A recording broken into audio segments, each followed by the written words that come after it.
Amém. Como é bom estar na casa do Senhor, orando, trazendo o que nós temos, o que nós aprendemos, o que nós vivemos, conversando diretamente com Ele. Cantamos agora que Deus é um Deus incomparável.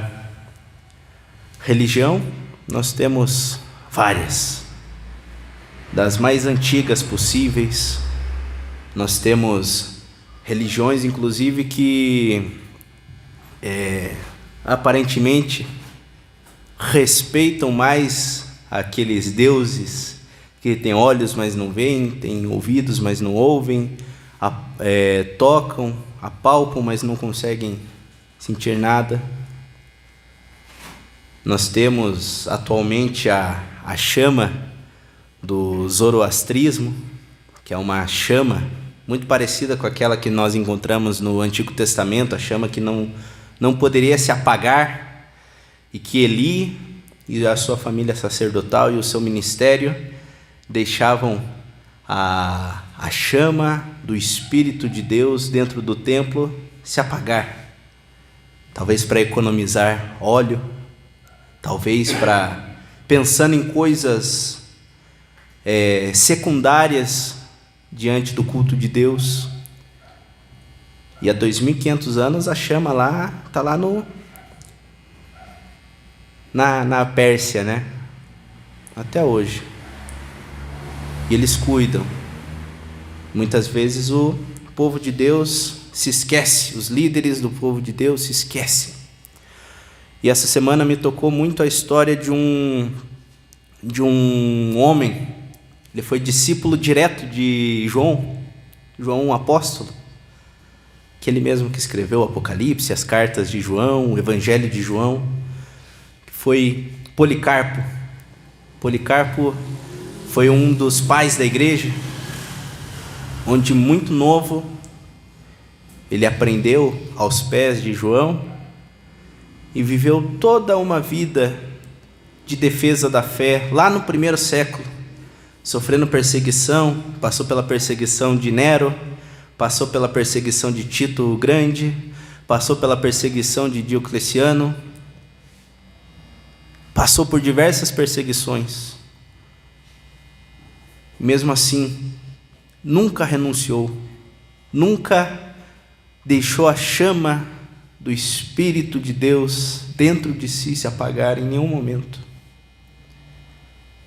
No final da vida de Policarpo, ele escreveu algumas cartas, ele escreveu algumas coisas muito bonitas, e ele tem uma linguagem muito que lembra muito do João mesmo. No final da vida, ele foi preso, ele foi sentenciado à morte, né, por ser cristão.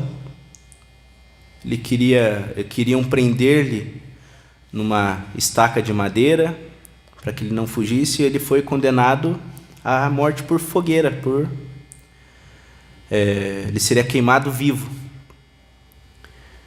E daí ele falou: não precisa me prender, eu vou ficar aqui.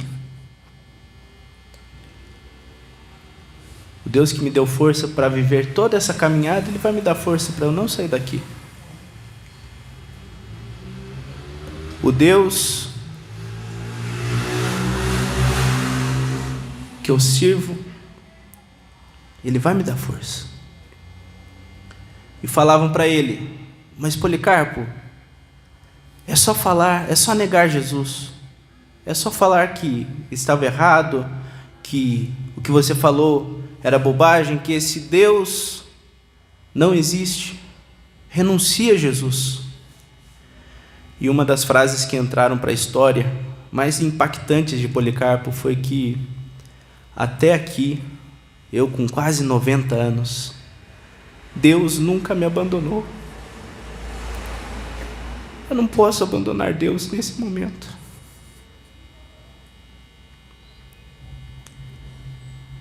Preservando essa chama intensa, acesa, do amor a Deus, do amor a Jesus, do amor que talvez ele tenha aprendido um pouquinho com João, discípulo amado. E aconteceu que Policarpo, diz a história, contam em alguns relatos, que quando a fogueira foi acesa, o corpo de Policarpo não se consumia. E não se consumindo o seu corpo, ele foi morto através de uma estocada de espada no seu ventre, e ali ele sangrou. As chamas foram apagadas com seu sangue, mas ele morreu pelas feridas. Policarpo foi um mártir também da igreja. Policarpo nos ensina várias coisas. Eu sei, ele não está presente na Bíblia, ele não é um autor canônico, como nenhum de nós somos. Mas ele, quando se viu em perigo, ele reconheceu que nunca tinha sido abandonado por Deus, e que ele não poderia fazer isso, trair a confiança de Deus. Ele reconheceu que vale a pena morrer em nome de Jesus, vale a pena sofrer. Nós olhamos, agora os olhos estão voltados lá para a região do Oriente Médio, né? As pessoas pensando: meu Deus, eu vou morrer porque a bomba nuclear, porque isso, porque aquilo, porque um vai atacar o outro e nós vamos morrer e tudo. Existem homens e mulheres morrendo em nome do Evangelho naquele lugar. E a gente não consegue parar para pensar e orar e pedir para que Deus capacite, proteja. E a gente pensa no nosso bem-estar, nós que estamos longe, distantes, que se acontecer alguma catástrofe e essa catástrofe nos atingir, Deus é Deus, Ele comanda a história, Ele tem tudo em suas mãos. E aqueles homens que estão lá tão perto, sofrendo, às vezes perecendo, com a faca no pescoço, sendo coagidos a falarem que Deus, o Deus verdadeiro não é Cristo, que o Deus verdadeiro não é o Deus da Bíblia.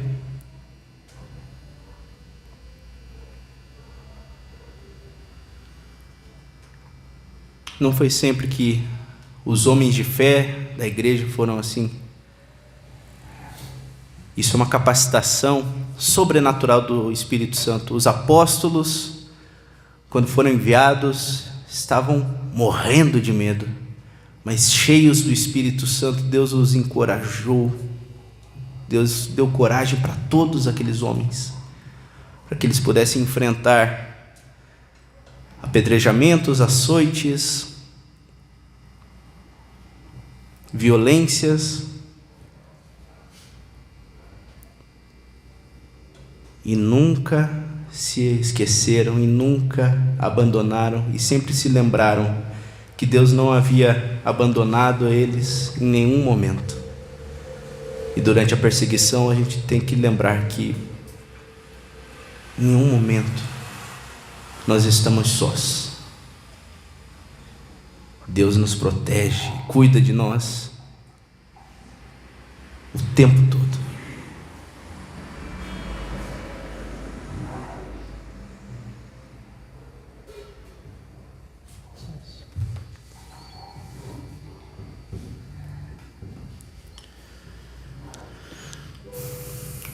Cantar que Deus faz infinitamente mais. Pois eu vou convidar os irmãos para um momento de oração,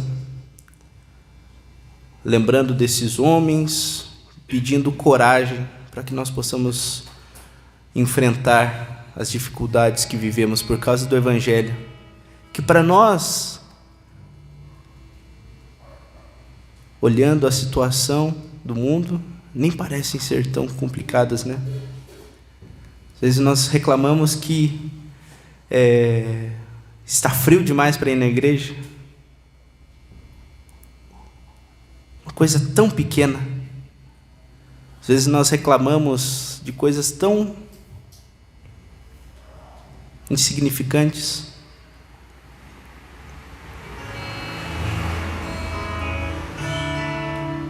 E deixamos de lado a verdade que Deus está do nosso lado e que Ele é capaz de fazer tudo infinitamente mais do que tudo que pedimos ou pensamos, conforme o seu poder. E se confiamos num Deus tão poderoso, confiamos na sua proteção, na sua guarda.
Obrigado, Deus, porque nós temos exemplos, Pai, dos pais da igreja, alguns mártires, alguns apóstolos, Pai, todos eles que sofreram em amor do Teu nome, Pai. Pedro que foi crucificado, André que foi crucificado, Senhor. Alguns foram queimados vivos, alguns foram perfurados, Senhor. Alguns foram apedrejados. Ainda no Antigo Testamento, muitos em amor do Teu nome, Senhor, morreram também, Pai, por perseguições.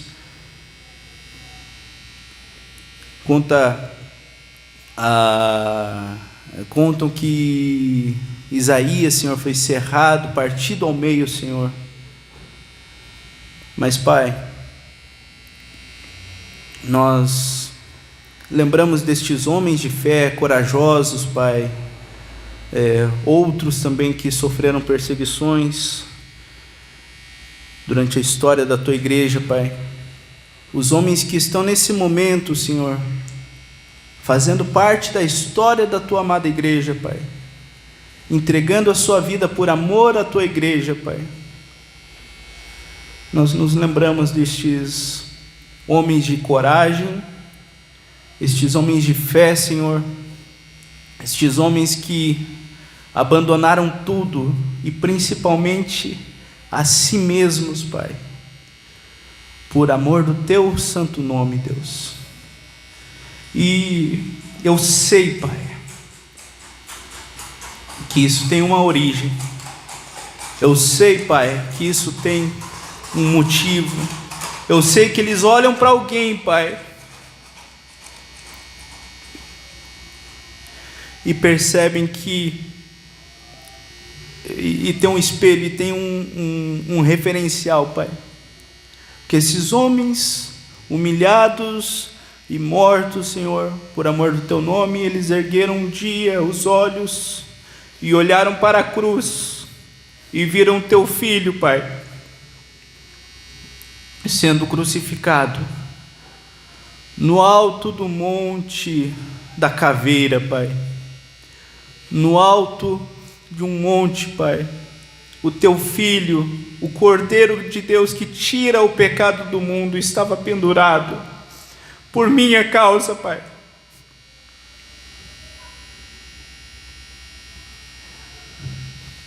Foi o meu pecado que matou o Teu Filho, Pai.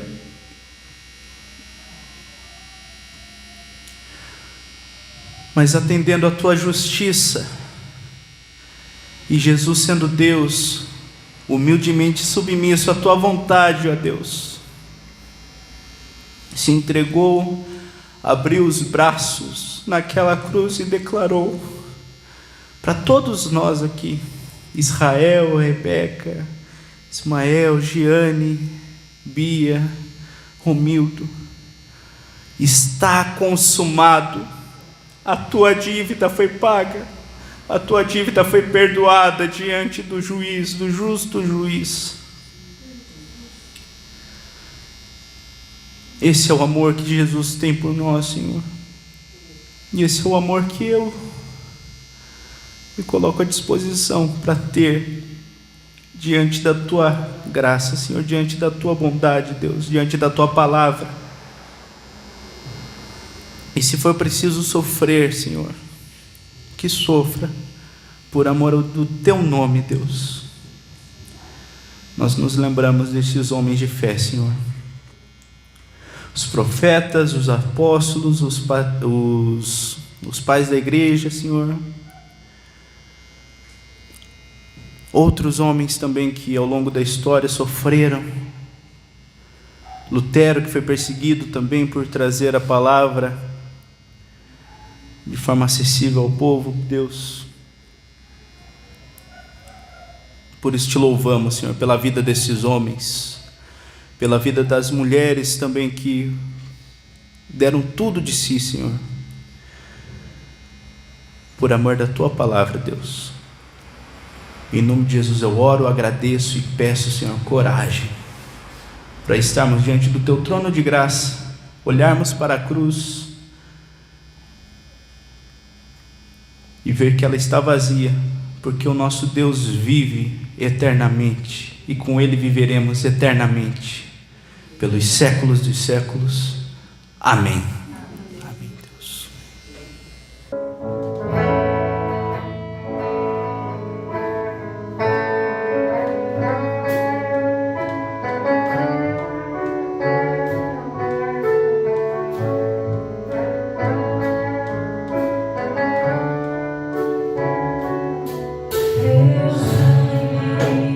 Leva-me além a todas as alturas.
Amém. E somos justificados, unidos, feito família perante Deus, pelo sangue de Jesus. E a mensagem principal da igreja não é bênção, não é prosperidade, não é carro, não é dinheiro, nada. Deus pode te abençoar dessa forma, mas o principal é a mensagem que será transmitida pelos símbolos do corpo e do sangue de Jesus, o vinho e o pão. A mensagem da cruz é o principal. Se for para falar pela última vez na minha vida sobre qualquer assunto que seja pela remissão dos pecados trazidas pela justiça de Deus, pelo pão e pelo vinho, pelo corpo e pelo sangue de Jesus. Nos preparando para a mensagem dessa noite. Corpo e família, renovados, regenerados pelo sangue de Jesus.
Louvado seja o nome do Senhor pelos séculos dos séculos. Amém.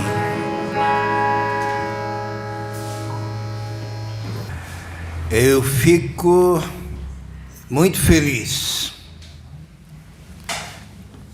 com o louvor, né, com esse início de culto, porque cada canção foi bíblica, né?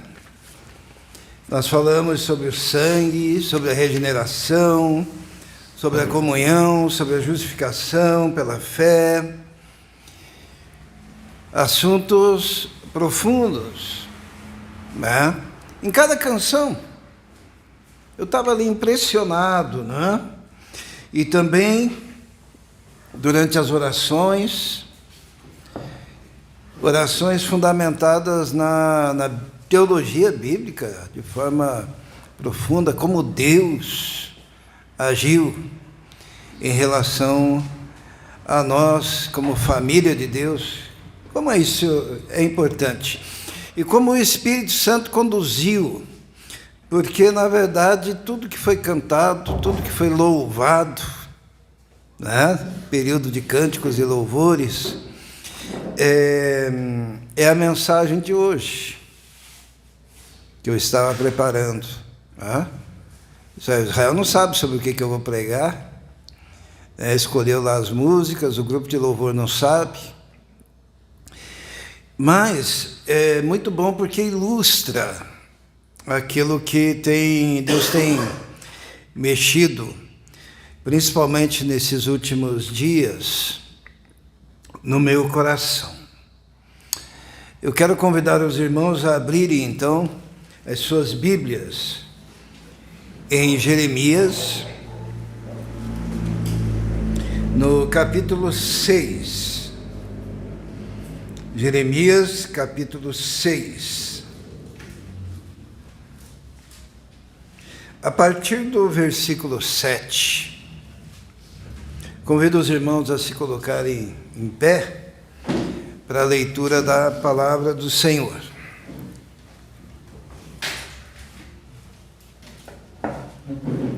Jeremias, capítulo 6, a partir do versículo 7. Diz assim: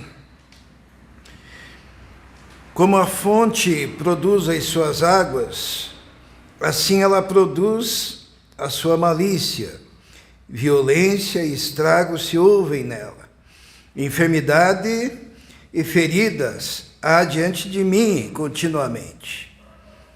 Corrige-te, ó Jerusalém, para que a minha alma não se aparte de ti, para que não te tome em assolação e terra não habitada.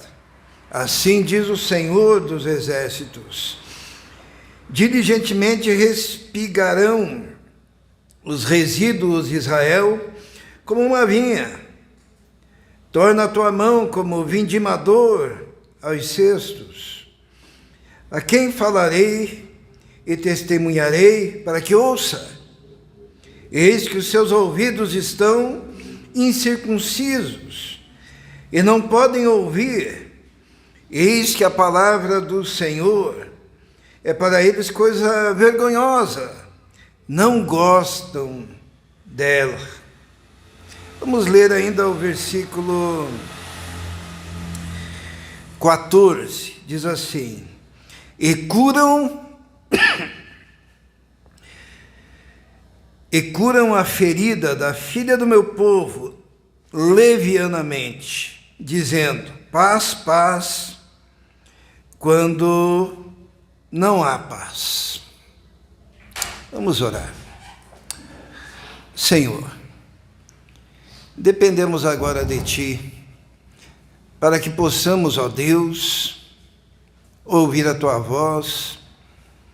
Dependo totalmente do Senhor para que a Tua palavra vá de encontro, ó Deus, à necessidade de cada um, à necessidade do Teu povo.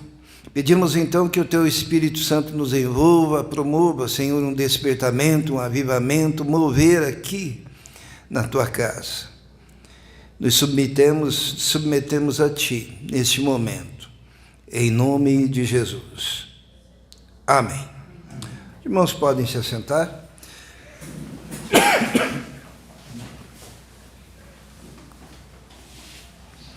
Eu tenho ficado preocupado nesses últimos tempos, né?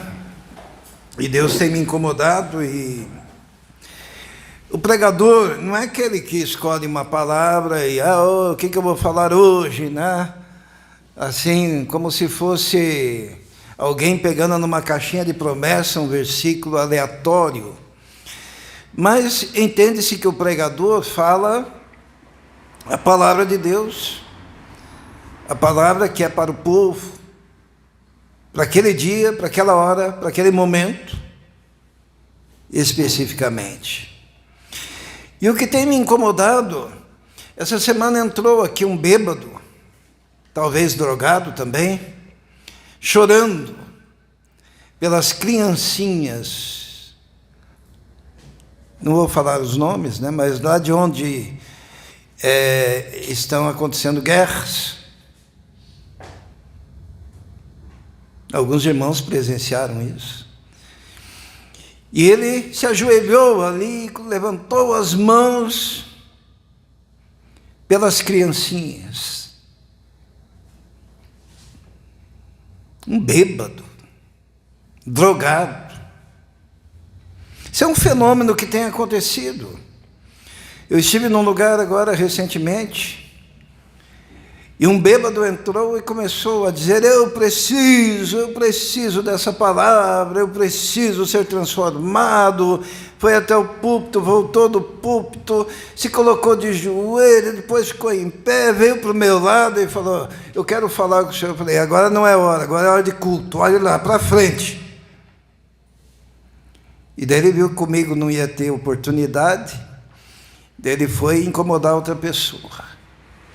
Mas como é fácil ter nos lábios o vocabulário cristão.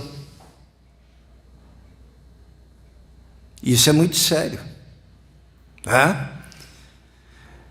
Falar de fé pode ir em qualquer esquina aqui, para qualquer pessoa e para qualquer família, e dizer assim: preciso ter fé, né? A pessoa vai dizer: é preciso ter fé. E se você estiver triste, algum amigo, independentemente da sua religião, até ateu, vai dizer assim: não fique triste, Deus é bom, vai te ajudar. E o porquê desse fenômeno? Porque nós vivemos num continente cristão. Nós fomos educados desde muito cedo e nas gerações passadas a usar terminologia cristã. Né? Qualquer coisa que acontece, alguém diz: como é que é? Vixe! O que ele quer dizer? Ou se você fala para um ateu: olha, que você ganhe na loteria, o que ele vai dizer? Amém. Não é isso? Porque é fácil ser superficial.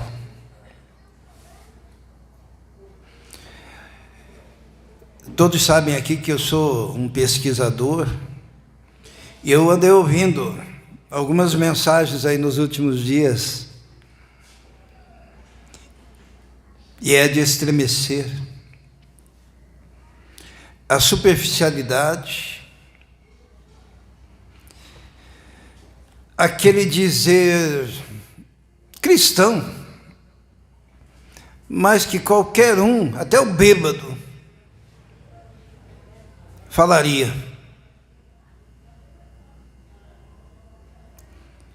Aquele chove não molha.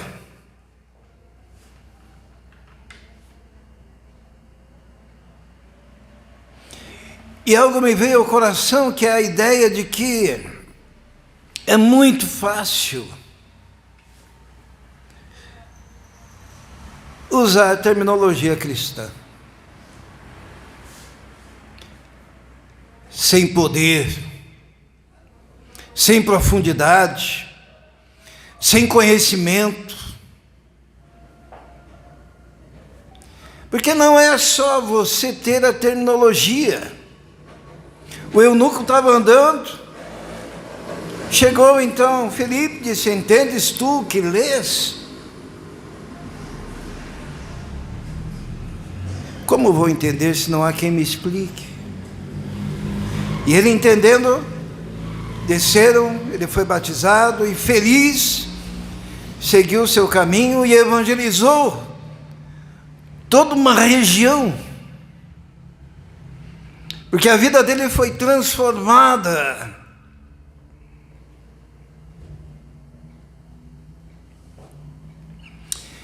Houve uma época na igreja, década de 60, eu creio que foi forte também, que é o tal do evangelho social. Ele é anterior, mas naquela época estavam pregando o evangelho social, e a ideia do evangelho social era encher a cabeça das pessoas de valores e terminologia cristã, e automaticamente aquelas pessoas teriam um comportamento cristão, e automaticamente elas seriam cristãs.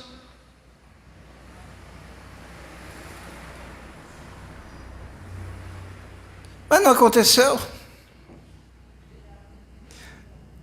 Para alguém se tornar um crente em Jesus Cristo, ele tem que passar pelo escândalo da cruz. Ele tem que ficar horrorizado com o espetáculo terrível da rude cruz. Ele tem que ficar escandalizado com a dimensão dos seus próprios pecados. E tendo consciência de que é um pecador, arrependido, ele se prostra, aceitando o sacrifício de Jesus. E quando ele se levanta uma nova criatura. Eu ouvi mensagens tão genéricas, tão superficiais, e eu pensei: cadê o Evangelho? Por isso que eu fiquei feliz com o louvor aqui. Era Evangelho do começo ao fim, e no meio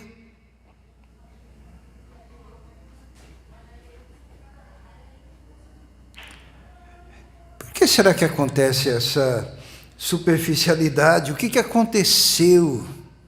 O que aconteceu com as igrejas? Que no começo tinha Lutero. Lutero, quando fazia um hino, era para quê?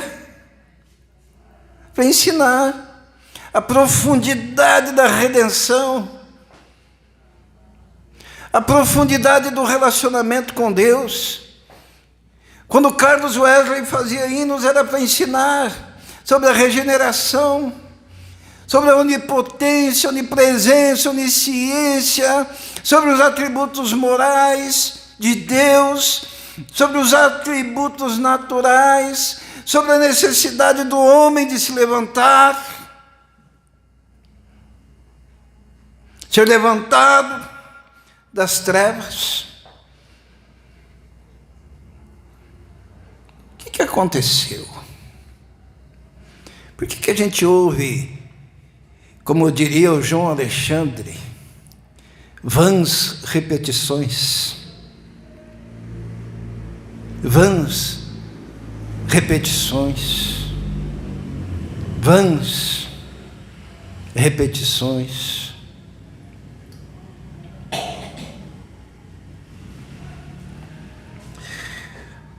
Esse texto que nós acabamos de ler, em Jeremias, mantenha a sua Bíblia aberta lá no capítulo 6. Fala de um período da história do povo de Israel, que Deus disse para alguém se colocar à porta do templo, da cidade de Jerusalém, para encontrar uma pessoa. Vai lá para o capítulo 5 e leia, diz assim, dai voltas às ruas de Jerusalém e vede agora, informai-vos, buscai pelas vossas praças a ver se achais alguém, se há um homem que pratique a justiça ou busque a verdade, e eu a perdoarei. Porque havia um destino já traçado para o povo de Judá, que era o exílio babilônico. E Deus diz assim: olha, se um aí, for sincero, buscando a verdade, a justiça, eu perdoo a cidade, eu perdoo toda essa nação, não irão para o cativeiro. Mas olha o que diz o versículo 3. Ah, Senhor, não atentam os teus olhos para a verdade? Feriste-os, mas não doeu. Consumiste-os, mas não quiseram receber a correção. Endureceram as suas faces mais do que uma rocha, e não quiseram voltar. No versículo 4 diz assim: eu, porém, disse, deveras estes são os pobres, são loucos, pois não sabem o caminho do Senhor, o juízo do seu Deus. Feriste-os, mas eles não sentiram. Por quê? Porque o coração deles havia se tornado insensível como a rocha. O que levou a nossa geração a se tornar insensível? Insensível à palavra de Deus, insensível à voz de Deus, insensível a este momento aqui, quando o Espírito de Deus está agindo, operando, e a palavra proclamada, e os louvores cantados, e a adoração tocando o coração, levando as pessoas às lágrimas, e tanta gente com o coração endurecido, porque mesmo Deus querendo tocar, a pessoa não sente nada. O que levou?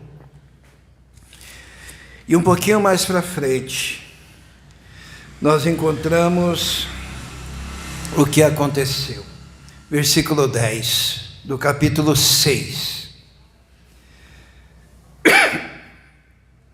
A quem falarei e testemunharei, para que ouça?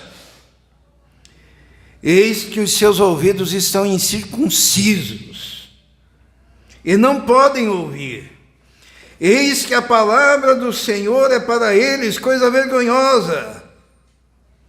Não gostam dela.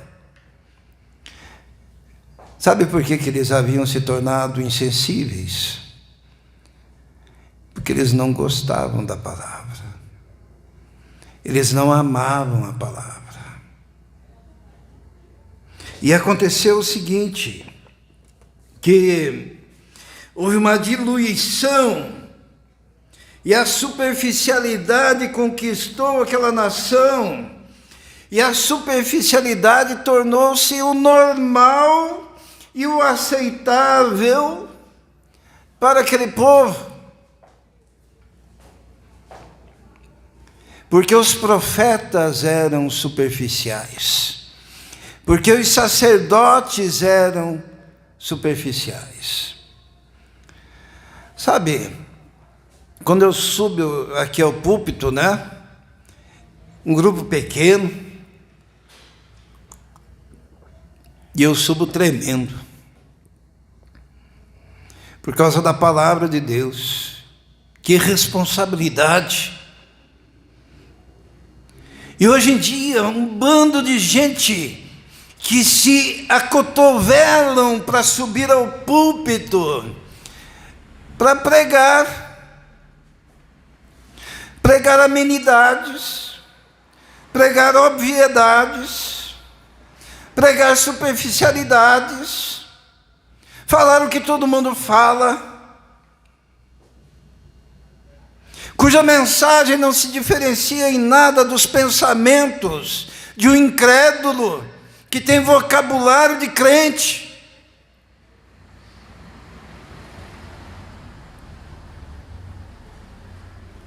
Eu tremo diante disso. Bia, se de repente colocassem um avental branco em você, uma máscara branca, como é que é o nome daquilo para auscultar? Um estetoscópio, um termômetro no teu bolso, e você entrasse numa sala cheia de luzes, e uma pessoa deitada ali, numa maca, bisturis, auxiliares, e dissessem a você: opere.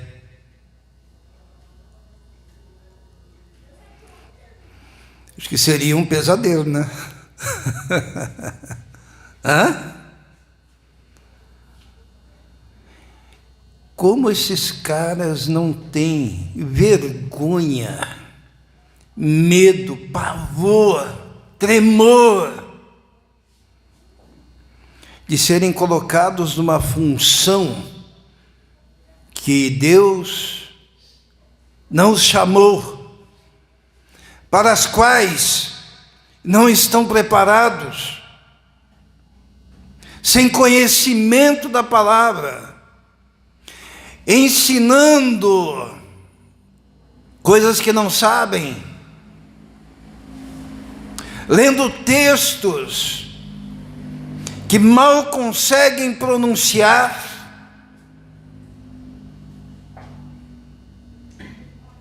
Que estrago! Nada contra a Bia, mas eu acho que ela faria um estrago naquele doente. Não diferente do estrago daqueles que usurpam os púlpitos das igrejas.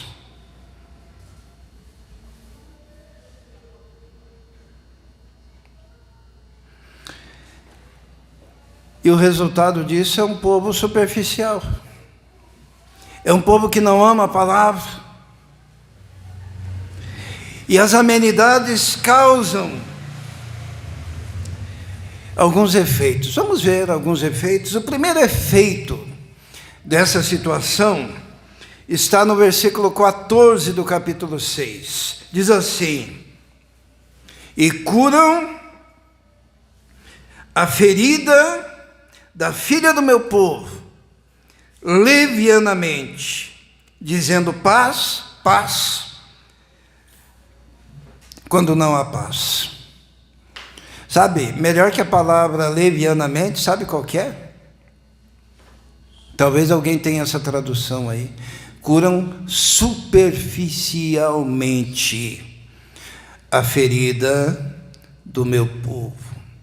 Sabe o que é curar superficialmente a ferida do povo? É não tocar nas questões que são realmente necessárias. Curar superficialmente. Quando eu tenho uma ferida purulenta, muitas vezes até envoltas com larvas, o que tem que fazer, minha enfermeira? Muitas vezes pegar uma escovinha. Será que dói? Sabão, água. Que água que é mesmo? Aquela soro fisiológico. Mas limpar.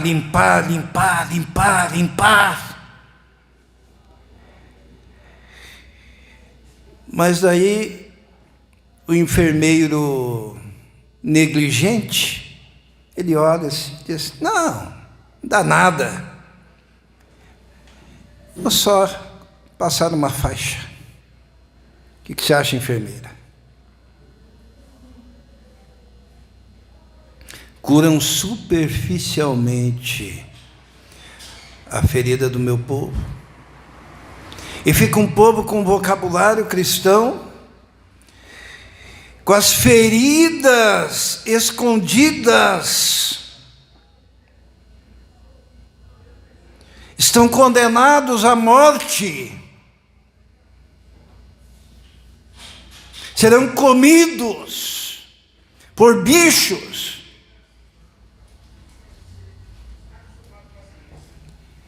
E o cirurgião, entre aspas, falando amenidades.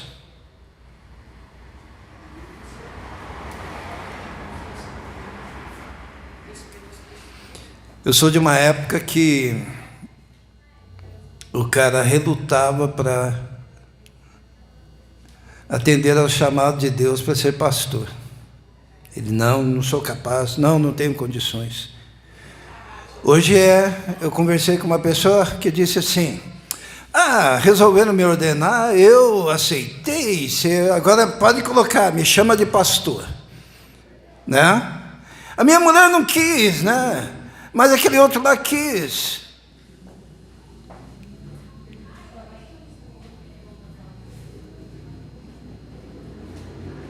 E a superficialidade da igreja. Eu não tenho nada contra o ministério leigo, sabe?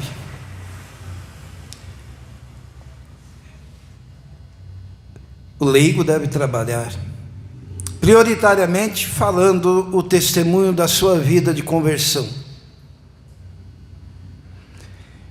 Depois ele pode aprender na escola dominical. Ele pode ir ajudar a dirigir cultos. E quando ele é instruído, ensinado, ele se submete a essa instrução e aprende e tem experiência, nós o colocamos, inclusive, para pregar, debaixo da supervisão de um pastor chamado por Deus e responsável por aquele obreiro.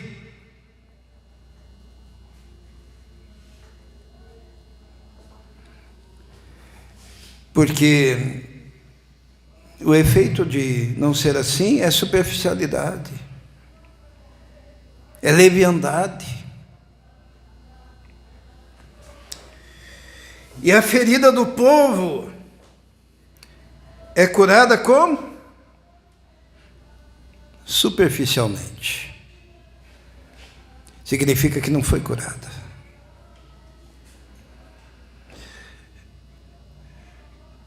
Segundo aspecto que aparece no texto, é que pelo fato da cura ser superficial, a pessoa ainda, ela vê de forma superficial a sua própria ferida. Não sei se os irmãos estão entendendo.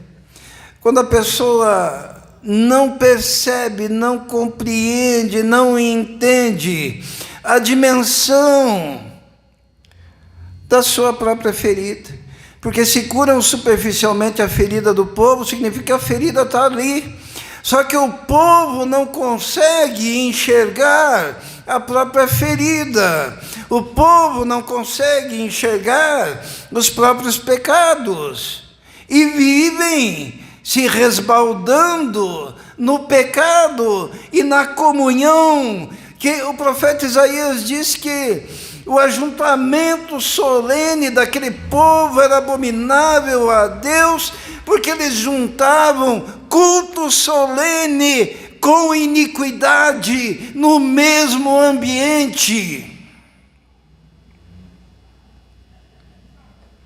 Só que quando você não enxerga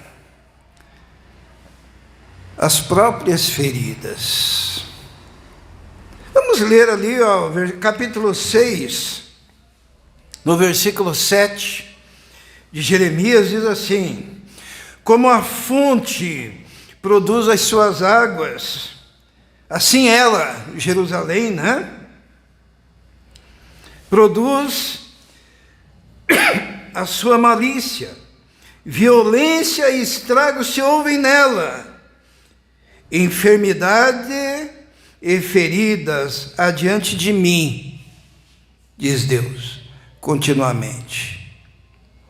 Você não percebe a ferida, você não sente o mau cheiro da ferida, você não percebe que ela está purulenta, você não consegue enxergar as larvas, você não consegue enxergar a contaminação, porém o Senhor diz que essas feridas estão continuamente diante dele.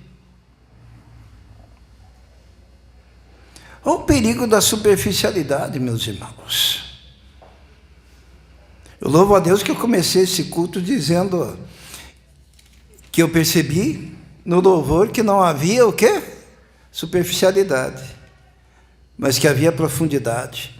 Mas nós temos uma geração inteira apodrecida, que odeia a palavra de Deus. Como diz aqui o texto, não gostam dela, né? Uma vez eu ouvi um convite para um congresso que diz: podem vir, jovens, não vai ter pregação. Odeiam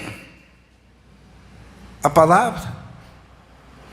A Bíblia diz assim: a fé vem pelo ouvir.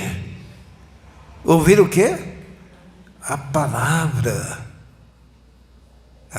Não é amenidades, não, é Deus falando. Daí sim a fé. Isaías, no capítulo 1, no versículo 6, existe uma descrição espiritual da situação do povo. Olha o que diz, ó. Desde a planta do pé até a cabeça, não há nele coisa sã, senão feridas, inchaços, chagas podres, não espremidas, nem ligadas, nem nenhuma delas amolecida com óleo. Não está falando da condição física daquele povo. Está falando da condição espiritual. E eles iam assim, espiritualmente, orar. E Deus, no capítulo 1 de Isaías, diz assim: quando vocês entram nos meus átrios para fazer oração, quem requereu isso de vocês? E quando vocês trazem ofertas, a oferta de vocês é abominação para mim, e ainda que multipliquem as suas orações, eu não ouvirei, diz o Senhor. Por quê? Porque eles estavam maculados com o pecado, e ouviam dos profetas e sacerdotes: paz, paz, quando não havia paz. Superficialidade na percepção dos próprios pecados. Sabe por que o Filho de Deus teve que vir a este mundo? Para morrer pelos seus pecados e pelos meus pecados. Porque somente o Filho de Deus, na sua grandiosidade e poder, seria capaz de oferecer um sacrifício proporcional à malignidade, à podridão dos pecados da humanidade. E Deus amou o mundo de tal maneira que enviou o seu Filho, para que todo aquele que nele crê não pereça, mas tenha a vida eterna. Deus não se compraz na superficialidade. Deus não se compraz nas pregações vazias que nunca passaram pela sua cabeça. Deus não se compraz em pessoas cheias de Deus só na boca, mas o coração longe. Deus não se compraz de louvores superficiais. O profeta dizia assim, né? Ele dizia: assim diz o Senhor, afasta de mim a barulheira, o estrépito dos seus cânticos, porque eu não ouvirei as melodias das suas liras.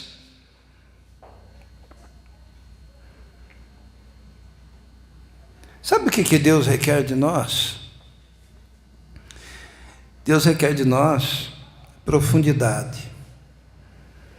Quando Paulo fala do amor de Deus, Paulo faz até uma figura geométrica, né? O que ele diz? Ele fala do quê?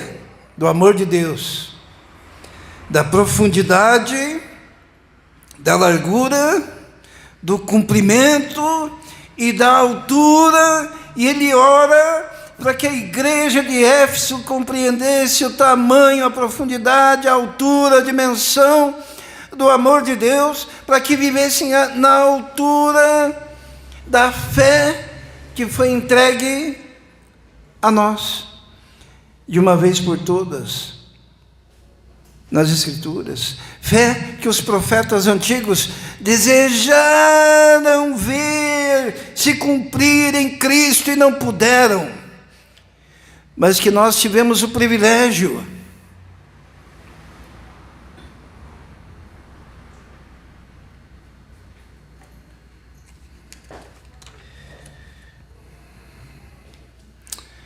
Qual seria a solução? Sabe, eu rio muito do Israel, né? Porque o Israel foi criado aqui, né, junto com a gente, e ele canta Rude Cruz, Sirigiu, né? Ele canta Firme nas Promessas do Meu Salvador, né? Ele canta músicas do Osés de Paula, né? Ele canta músicas do Feliciano Amaral, e a Rebeca cantando O Rosto de Cristo, né? E daí, o que dizem? Coisas antigas. Da onde que você fica cantando essas coisas antigas, né? Por que você não canta as coisas novas, aquelas que são, como diz o João Alexandre, né? Meras repetições, e frases que qualquer bebum de porta de igreja repete.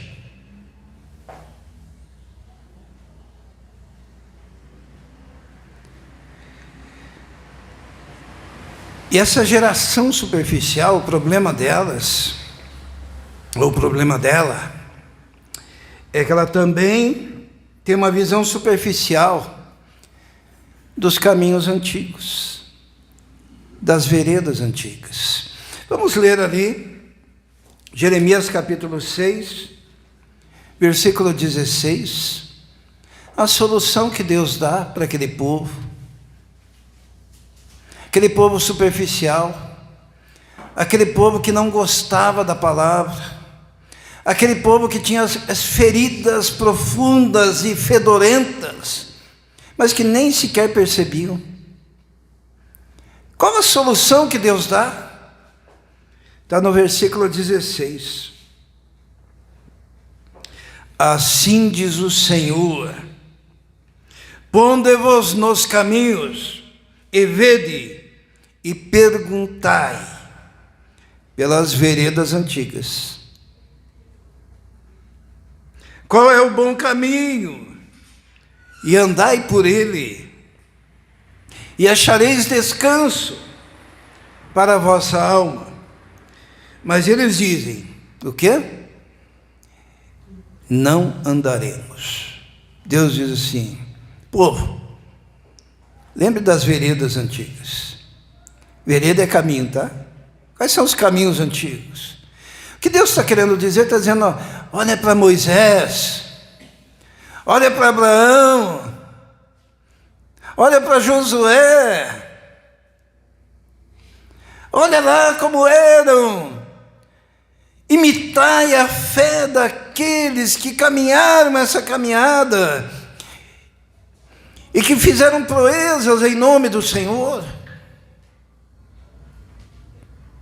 Olha para Elias, olha para Eliseu,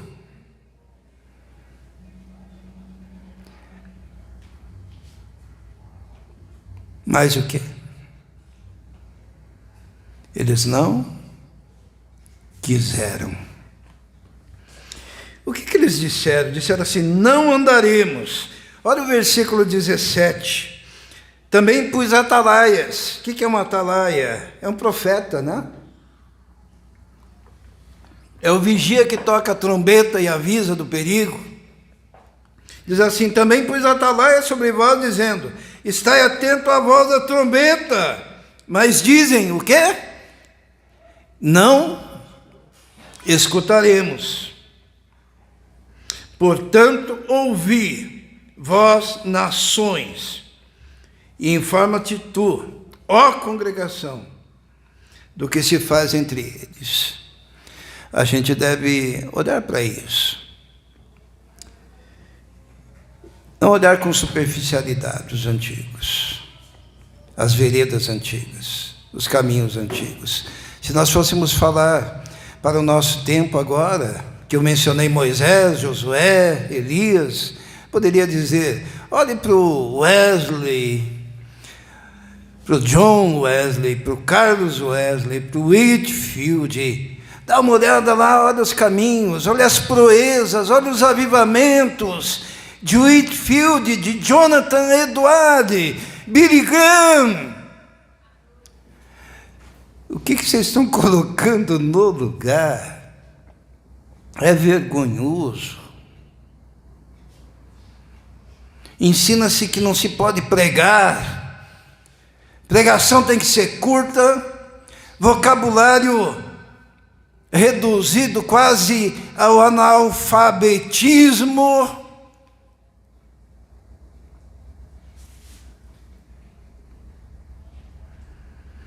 Maior importância da ilustração do que do texto bíblico.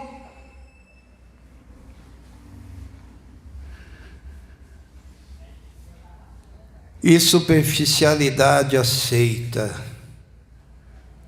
4 sermões. Na minha época, a gente chamava, sabe do quê? De palha.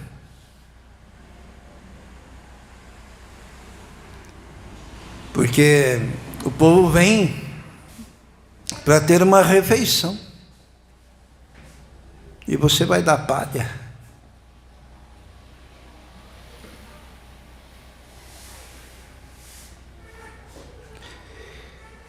Vede as veredas antigas. Sabe, eu me lembro daquela viúva que falou para Eliseu, Eliseu, você sabe que o meu marido, ele era um profeta, um filho de profeta, e você sabe como é que ele era correto. Agora ele morreu, estou viúva, tenho meus filhos, a gente tem dívidas.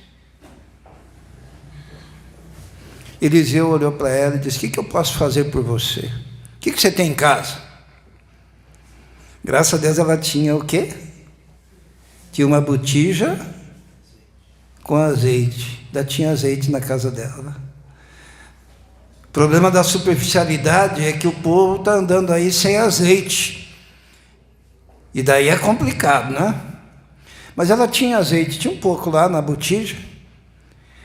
E daí Eliseu diz, agora vai e empresta dos vizinhos, recipientes, panelas, e se tranca lá com seus filhos. E ela pegou a botija de azeite e foi derramando naqueles recipientes, e aquele azeite não acabava nunca, né? E colocava numa, colocava noutra, colocava noutra, colocava noutra, daí Ela perguntou: tem mais alguma aí? Não, não tem mais nenhuma, vazia. Daí o que aconteceu? Acabou o azeite, né? Cessou, parou. Porque precisa estar vazio para ser cheio. Sabe por que nós estamos vivendo nessa desgraceira superficial da nossa época? Porque tem muita gente cheia,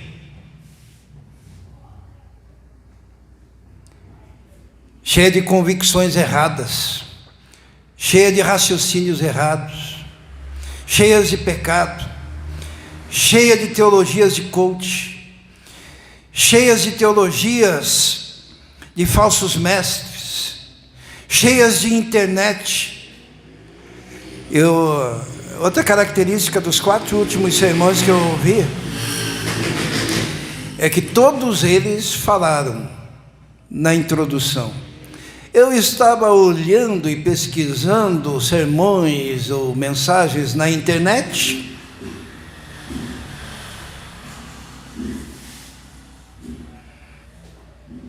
que beleza, né? E daí pegou aquele assunto.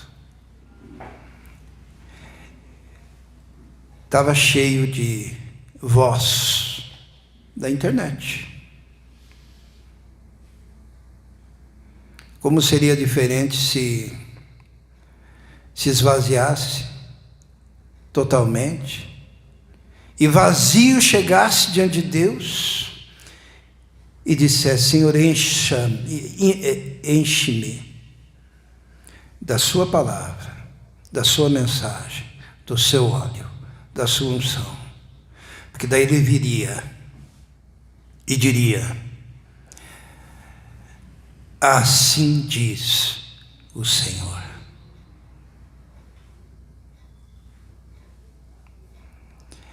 Mas não tem onde colocar óleo, porque a pessoa está tão cheia de porcaria.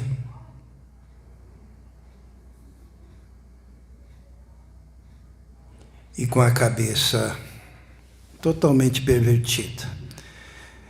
Porque tem uma visão superficial de si mesmo. E não sabe das suas próprias feridas. Eu quero terminar com esse versículo, que diz, no versículo 16: assim diz o Senhor: ponde-vos no caminho, e vede, e perguntai, pelas veredas antigas, qual é o bom caminho. As veredas antigas estão aqui. A Bíblia é um livro milenar, né? Se a gente for atribuir a Moisés o Pentateuco, imagine quanto tempo, né? Mas é como o jornal que a gente lê pela manhã, de tão atual. E é esse o caminho. Procurai pelas veredas antigas. Vamos orar. Senhor, nós reconhecemos que somos pequenos para tão grande desafio, mas também reconhecemos que todos os grandes avivamentos começaram com 1, 2 ou 3, que resolveram se esvaziar e se encher do teu óleo, da tua unção, do teu poder. Pessoas que reconheceram a sua pecaminosidade, mas também reconheceram a dimensão do teu perdão. Somos poucos, mas que grande avivamento pode ser suscitado no meio de um povo que se submete a ti. Nós somos esse povo, ó Deus, que se submete a ti. em nome de Jesus. Amém.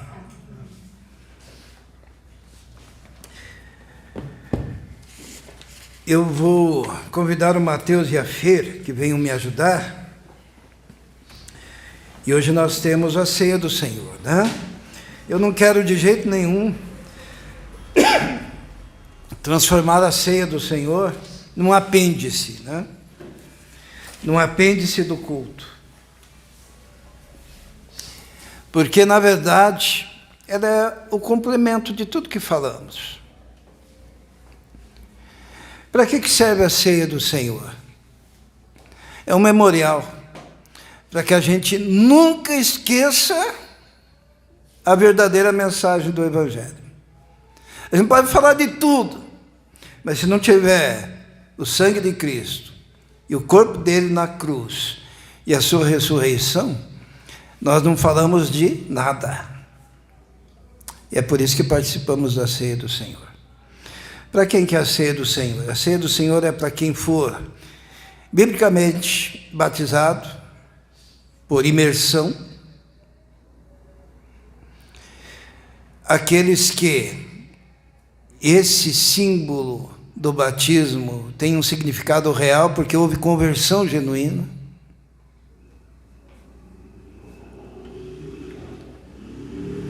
e aqueles que reconhecem que essa é uma ordenança, é uma ordem de Jesus, porque ele disse assim: olha, eu não vou comer desse pão e beber desse vinho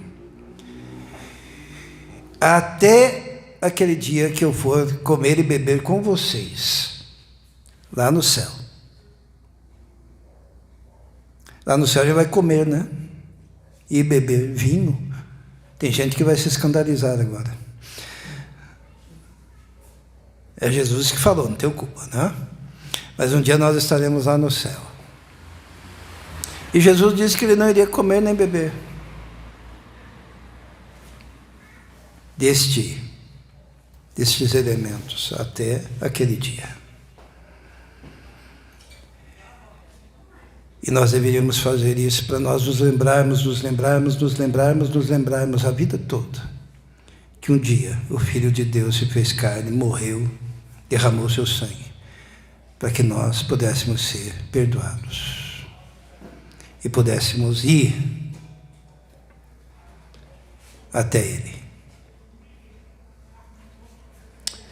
A palavra também diz que examine-se o homem a si mesmo e coma do pão e beba do cálice. Então nós vamos fazer um autoexame agora. Eu vou pedir para Israel orar enquanto a gente está refletindo diante de Deus e pedindo perdão, né? Às vezes você se lembra de algo que não foi agradável ao Senhor Jesus. E você pode chegar diante dele e dizer: olha, Senhor, me perdoa. Vamos orar.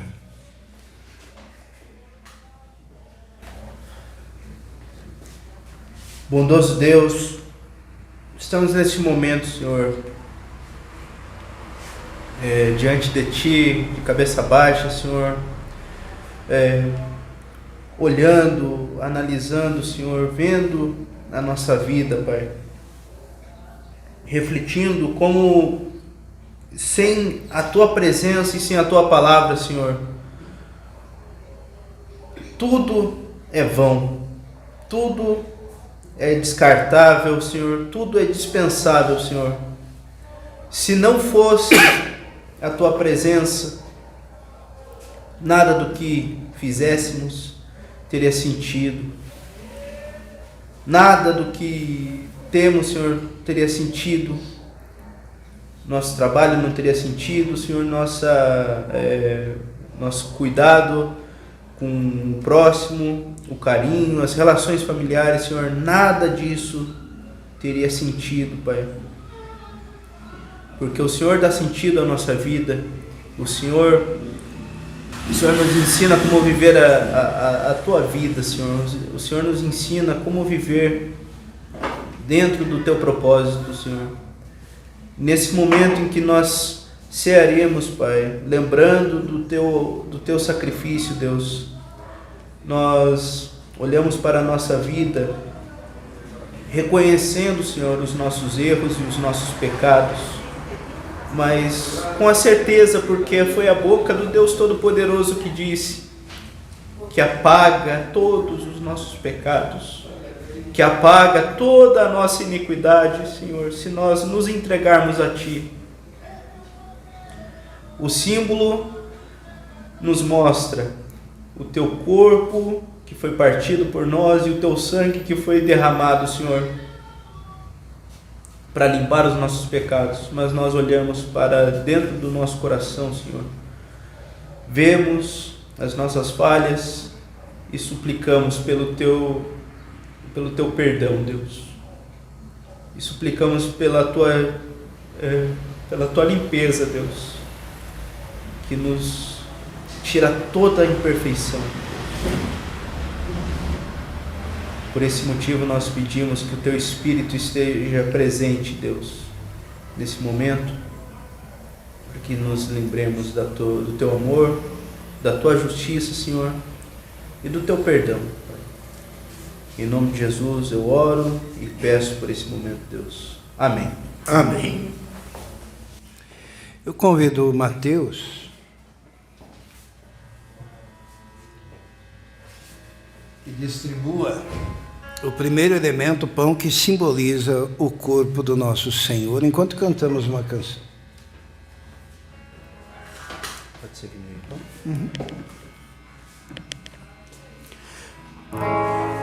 Na mesa o pão, o vinho também, no peito umado, com aquilo que vem. De um lado um sorriso, do outro a traição. Ele abençoa e parte o pão e lava os pés daqueles fiéis, e mesmo o traidor recebe assim. Naquele partir estava todo o meu ser, partido por mim, pelo meu viver. No vinho o amor, no sangue o perdão, em seu meigo olhar a minha salvação. Naquele partir estava todo o meu ser, partido por mim, pelo meu viver. No vinho o amor, no sangue o perdão, em seu meigo olhar a minha salvação.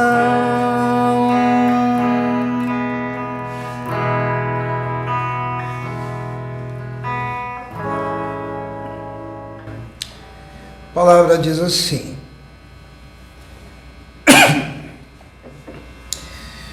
porque eu recebi do Senhor o que também vos ensinei, que o Senhor Jesus, na noite em que foi traído, tomou o pão e, tendo dado graças, o partiu e disse: tomai, comei, isto é o meu corpo que é partido por vós, fazei isso em memória de mim. É o memorial.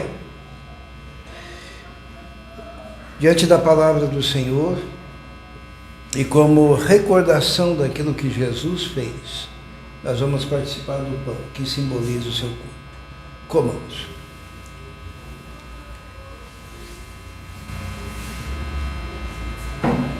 Mateus vai orar. Senhor Jesus, obrigado por estarmos aqui, Senhor. Obrigado pelo seu sacrifício, Senhor. Pelo seu corpo que o Senhor entregou, Senhor, por nós. Obrigado pelo seu sacrifício que nos traz a paz, Senhor. Seu sacrifício que nos traz a redenção, a limpeza dos pecados, Senhor. Agradecemos e podemos estar em comunhão aqui, Senhor, rememorando esse sacrifício, rememorando a Tua infinita graça, Senhor. É isso, Senhor, em nome de Jesus, amém. Amém. Amém. Eu vou pedir para a Fernanda, então, ela vai distribuir o segundo elemento que simboliza o sangue do nosso Senhor. O hino cantou depois de cear, e era o louvor que vinha preparar a maior canção cantada na cruz, escrita na ceia pelo meu Jesus. Naquele partir estava todo o meu ser, partido por mim e pelo meu viver. No vinho o amor, no sangue o perdão, em seu mergulhar minha salvação. Naquele partir estava todo o meu ser, partido por mim e pelo meu viver. No vinho o amor, no sangue o perdão, em seu mergulhar a minha salvação.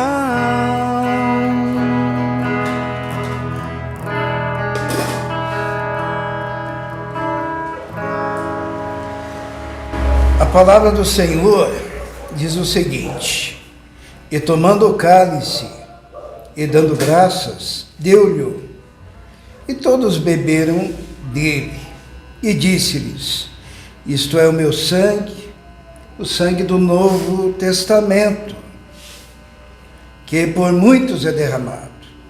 Em verdade eu vos digo que não beberei mais do fruto da vide, até aquele dia em que o beber novo no reino de Deus. Diante da palavra do Senhor Jesus, vamos participar do cálice que simboliza o seu sangue. Bebamos. Fernanda vai. Senhor Deus, meu Pai, obrigado por esse momento, obrigado por todas as famílias que estão aqui hoje, meu Deus. Hoje estamos aqui participando da ceia, meu Pai, lembrando do Teu sacrifício por nós, que remiu os nossos pecados, ó Deus, e o Senhor fez isso puramente por amor a nós, ó Deus, porque nós não éramos capazes de tamanho sofrimento e de remir os nossos próprios pecados, ó Pai. Só o Senhor podia fazer isso, ó Pai.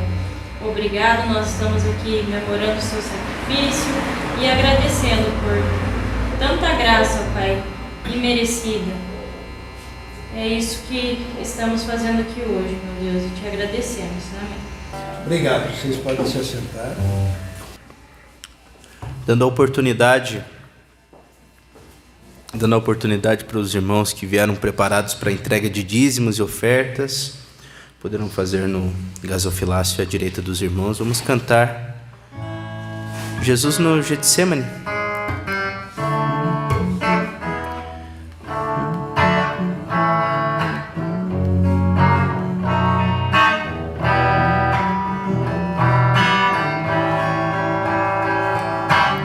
Se for possível, meu Pai,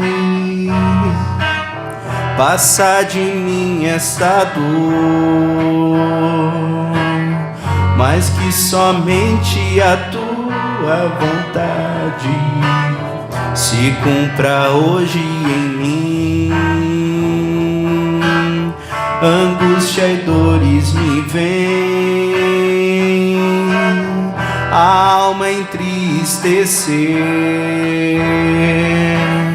mas quero mesmo que custe o meu sangue, Tua vontade fazer. Como te amei, Jerusalém, Tuas feridas sarei, te trouxe paz, te acalentei, meu coração eu te dei. Se for preciso sangrar para provar meu amor, escreverei nesta cruz em vermelho: te amo, Jerusalém. Como te amei, Jerusalém, tuas feridas sarei,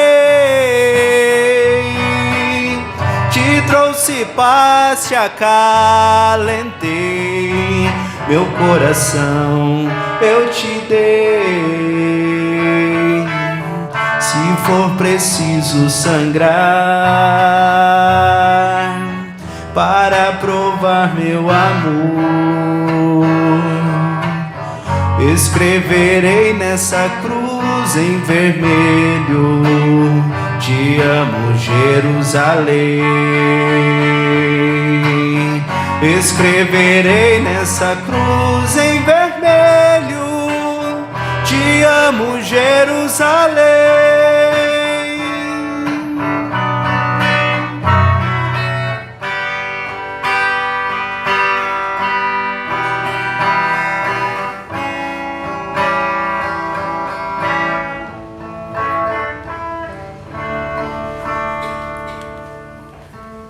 Quarta-feira, culto de oração normal.